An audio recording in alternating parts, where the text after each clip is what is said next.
Tonight on Primetime Politics, throne speech. As the anthem reminds us, the true North is indeed strong and free. King Charles delivers the speech from the throne, outlining government priorities for Canada's 45th Parliament. Coming up, Government House Leader Steve MacKinnon on the speech and how it sets up the next month in Ottawa. Also,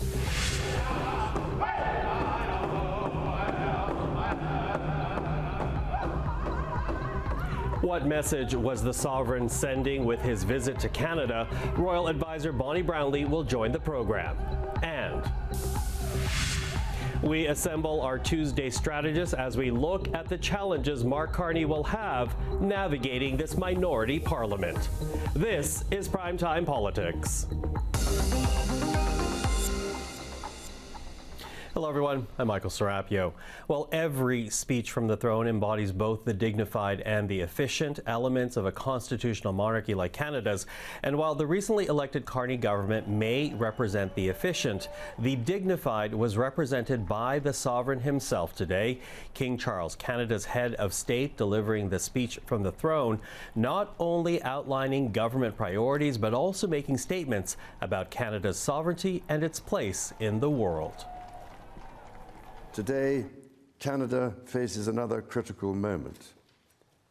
Democracy, pluralism, the rule of law, self-determination, and freedom are values which Canadians hold dear, and ones which the government is determined to protect.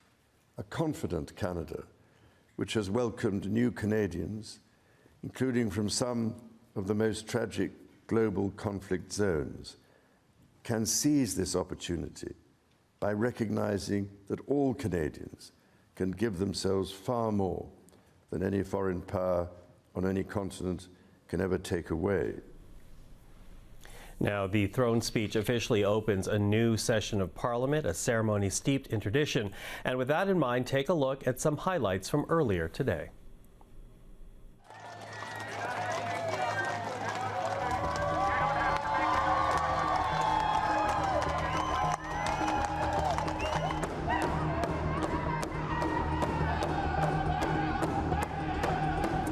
Mr. Speaker, it is the pleasure of His Majesty, the King of Canada, that this honourable House attend him immediately in the chamber of the Senate.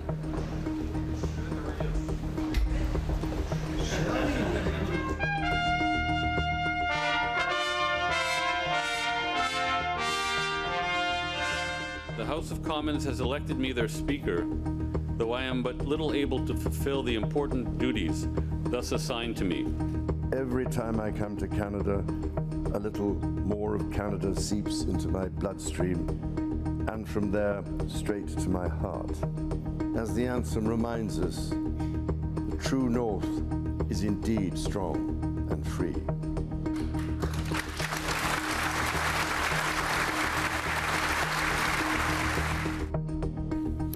And as for the government agenda, the throne speech outlined many of the points we heard from the Liberal leader during the federal election campaign, promising tax cuts, the removal of federal barriers to internal free trade, investments in housing, and also greater fiscal restraint. And with more, we're now joined by Government House Leader Steve MacKinnon. Minister, thank you for taking the time. Good evening, Michael. Listen, I want to begin with some of the early criticisms that we heard from the opposition leader, Conservative MP Andrew Scheer. He said in the House, what's been outlined here does not have enough details. And for a Prime Minister promising great things in a short amount of time, the speech, he said, did not provide enough of a roadmap. What do you say to that? Well, the flip answer, Michael, is that said every opposition leader about every throne speech in history. The throne speeches, by definition, don't fill in all the blanks or provide all the detail with respect to implementation or the how. Obviously, we are intending to fill in many of those blanks in the coming weeks and in the coming months. The Prime Minister, I think, has set out what to me and to our government is a very exciting vision, but a very focused one, so that we can meet this moment. We have faced a trade crisis. an affordability crisis, and a housing crisis. And we are going to meet the moment on all of those fronts. And in some respects, that's what the Conservatives and others have been urging us to do. So we intend to deliver on those fronts. We intend to put concrete measures before the House of Commons. One of the first ones, of course, will be, yes, to reduce income taxes for every single income tax paying Canadian. Your taxes will go down on July 1st. That is our firm commitment, and that is our firm intention.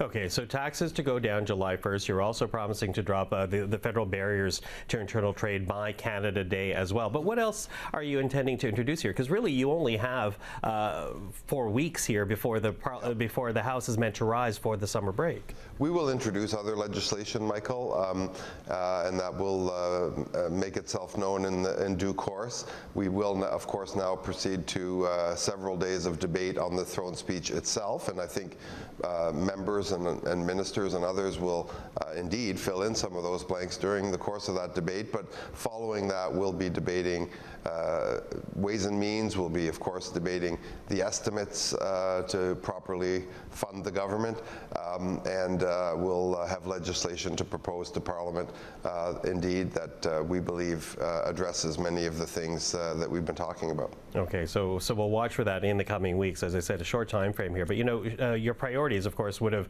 gotten an easier ride if your party had won a majority. It did not. You're 3 seats short. So I wonder what your early discussions with other leaders have been like. For example, will Conservatives support the tax cuts that you're proposing? Will New Democrats support the housing proposals that the throne speech talks about? What are the early indications that you're getting on that?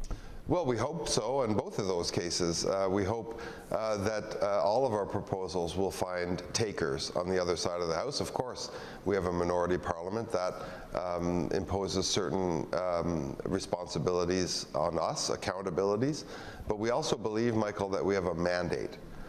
We have a very clear mandate. We were very clear in the election campaign. The Prime Minister has since been very clear. Mandate letters, throne speeches, and other interventions that he's made in public. And this has been very, very consistent. It's not like this should be a surprise to anyone, but it has also received, we believe, the overwhelming approval of the Canadian people. And that's energizing for us. We hope that that energy extends across the aisle to the other side of the House, and that parties will want to take up our offer of collaboration and to work on these very, very important items. If the opposite should occur, I think Canadians will judge very, very, very harshly parties who want to descend into this bickering or procedural delay. I think Canadians expect this Parliament to deliver concrete results, to deliver legislation, and we certainly, for our part, intend to proceed down that path. Mm-hmm. You know, you use the word bickering, and the issue of decorum has been raised given, you know, the toxicity of the last Parliament. Now, you've been the government House Leader before. Are you making any commitments that would help raise the decorum in the House? Well, they would mainly be tonal, and we have, you know, discussed this with Liberal colleagues. And that is, we again want to, I think, read the room, or read the mood of Canadians. The hour is not for partisan bickering. We've just had an election campaign. We've had these debates. The hour is very much, and the expectation of Canadians, I think, is very much to outcomes, results. A lot of anxiety in the country, and with good reason. We have, like I said, trade anxiety and other economic anxieties. There are jobs on the line. There are investments on the line. We have measures to protect Canadians, protect their jobs, protect their economy, and we expect that parliamentarians from all sides of the House approach this work with seriousness. And parties, I think, will be harshly judged should they, again, go down that road of delay and procedure. Well, we are watching very closely, Minister. Thank you for this. Appreciate the time. Thank you so much, Michael.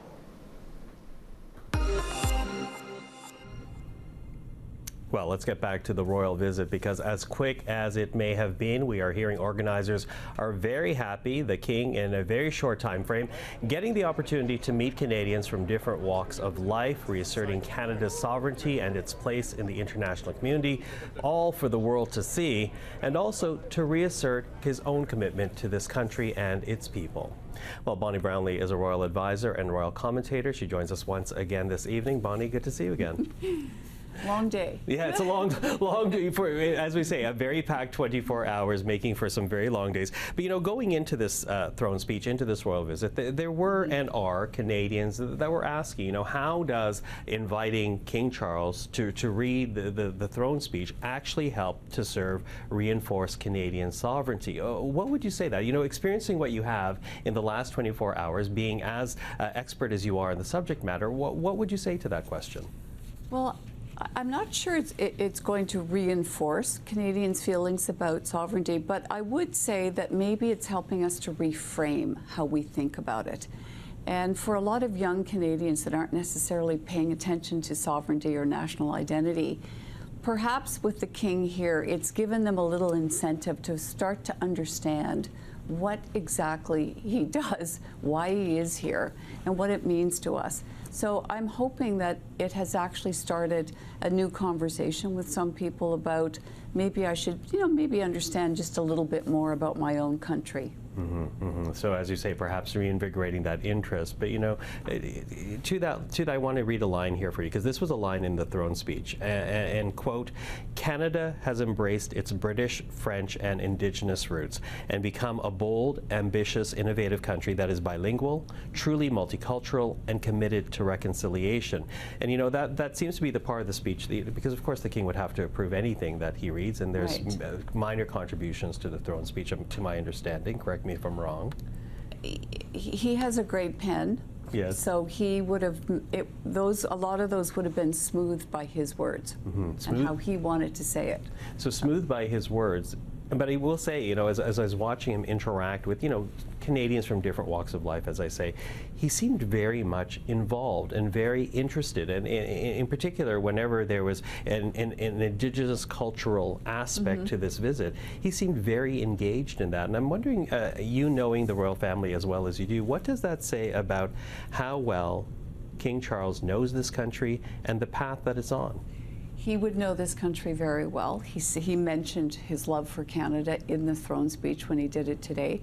He has been here, as we know, 19 or 20 times, but his mother and his grandmother had a great affection with Canada, and he has the same. And they always did talk about how impressed they were with Canada as a nation and how Canada worked through its constitution. So when he says what he did, what you just read, your quote, a country can't get a greater compliment from a king than to be expressed that way. And that is how the monarchy sees Canada, as successful, and with our constitution and how we worked through that in the first Trudeau era. So I think he's, that is coming from deep sincerity and hoping himself that people will start to reflect a little bit, because he is getting older. And you know, he's trying to be a bit more of an active monarch in a modern democracy. So you can see him sort of displaying who he is as a person and being very comfortable in those crowds.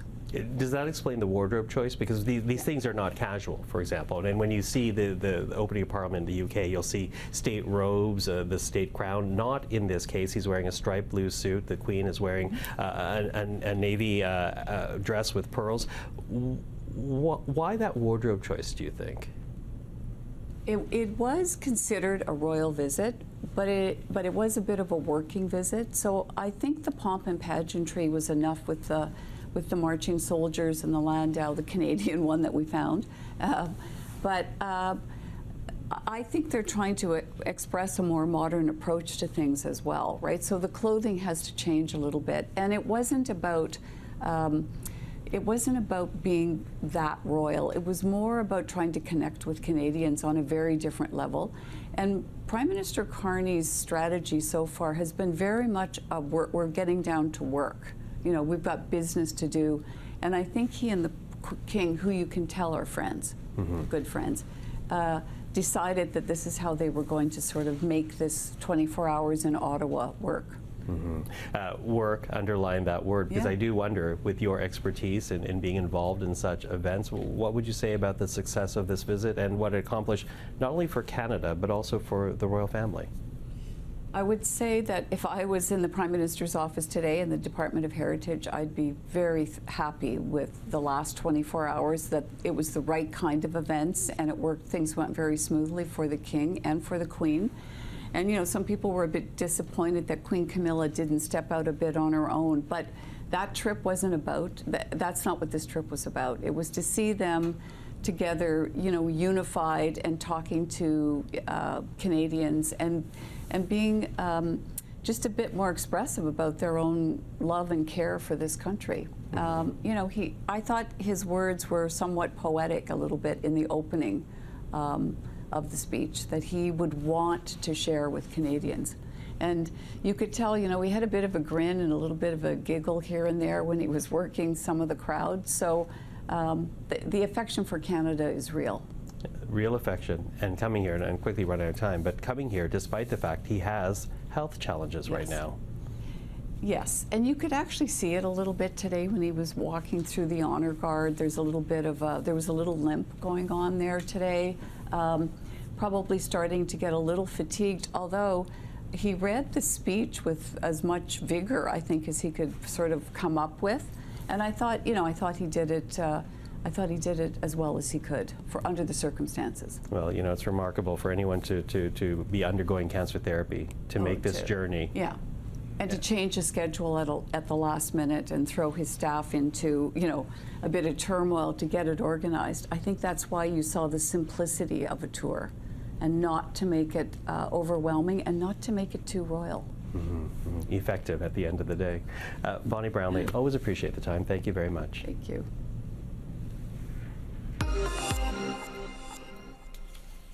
Okay, well, let's get back to the throne speech now and take a look at how this 45th Parliament is shaping up. Stevie O'Brien is a former Chief of Staff to Liberal ministers, now Counsel and Senior Advisor at Macmillan Vantage. Jordan Paquet, Vice President at Blue Sky Strategy Group, and Farouk Karim is a former Press Secretary for the NDP. Hello to the three of you. Hi.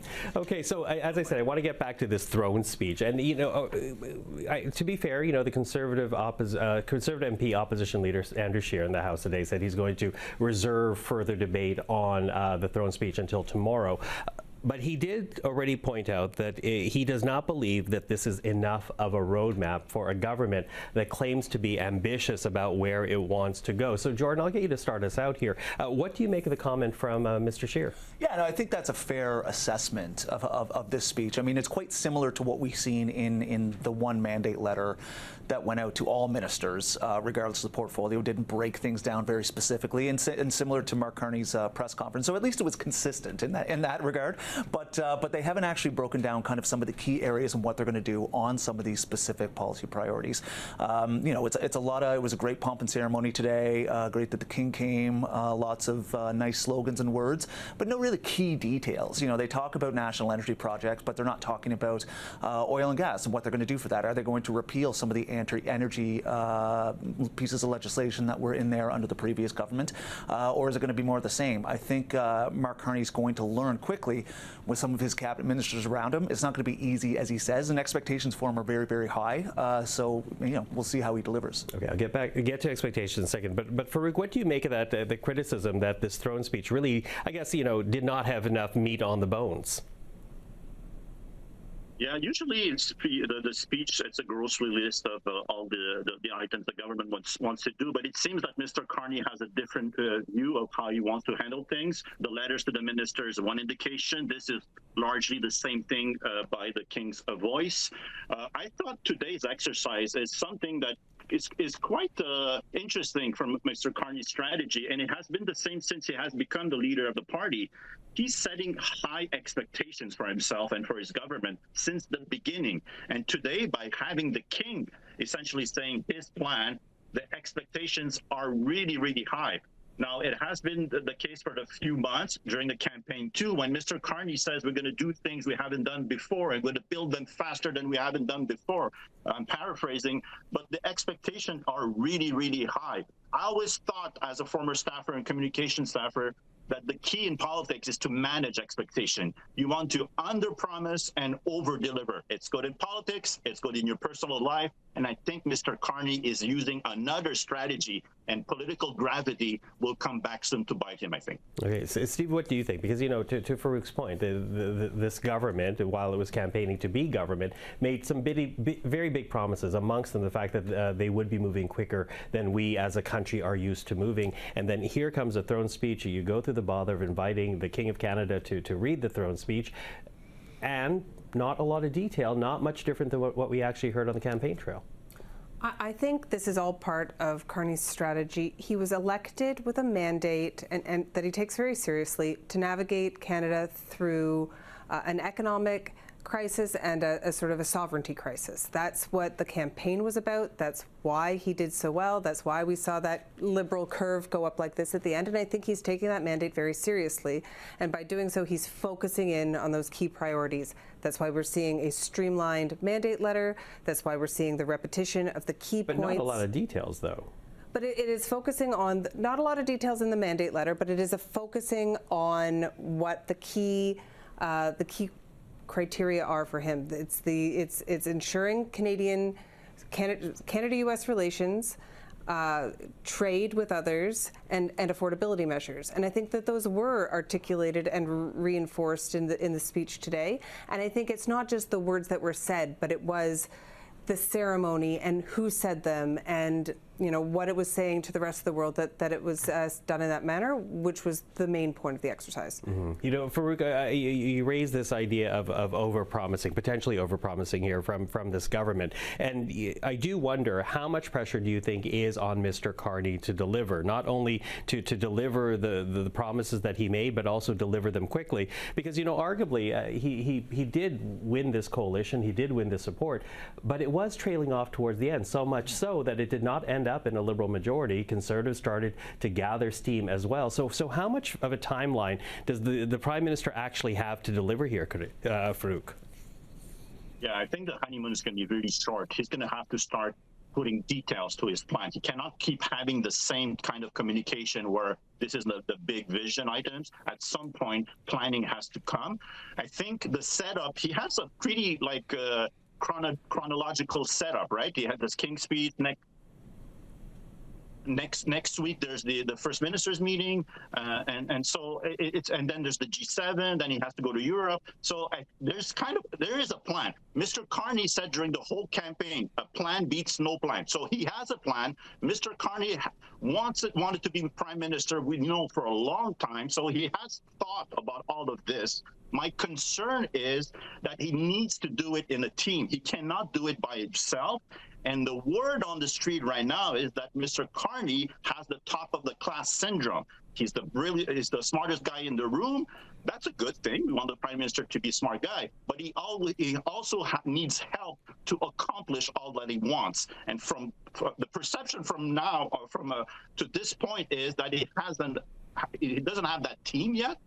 But he needs to have that soon, because he cannot do it by himself. Yeah, it doesn't have the team, so much so that we know, for example, he's still looking for a chief of staff, because Marco Mendicino is only going to stay until the House rises for the summer. So, Jordan, what type of pressure is the Prime Minister and this government under, given the promises that they have made, and again, the fact that the coalition may not be as durable as perhaps Liberals might think? Well, he's under immense pressure. I mean, I think we've been talking about it. He set the standards high for himself, and I think maybe in his mind he knows what he wants to do, but does the rest of the team around him know what they want to do?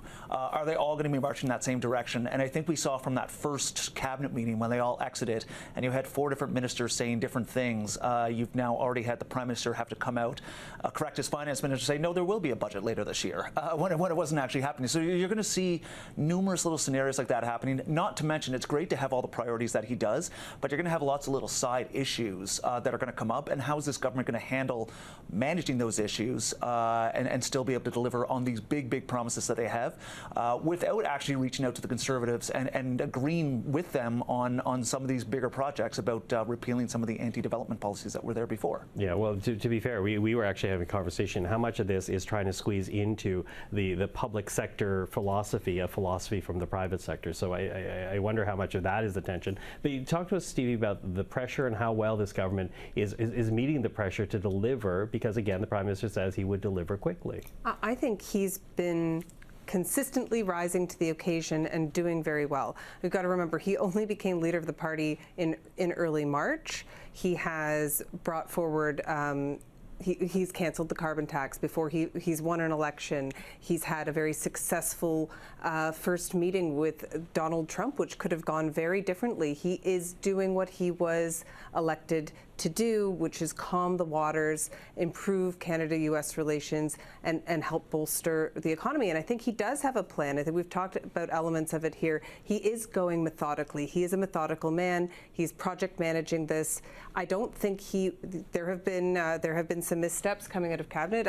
I agree, but I don't think Carney will suffer fools. I think it's going to become very tight, very fast, and I don't think people will get many chances or many kicks at the can. Yeah, okay. We'll see how quickly there's a cabinet shuffle, if that is the case. But listen, I only have about a minute, so very, very quickly, because there are hopes that this Parliament will have more decorum than the past Parliament, which was incredibly toxic. Do you think that is possible? The Prime Minister certainly says he wants to elevate conversation. Is that a possibility, Farouk?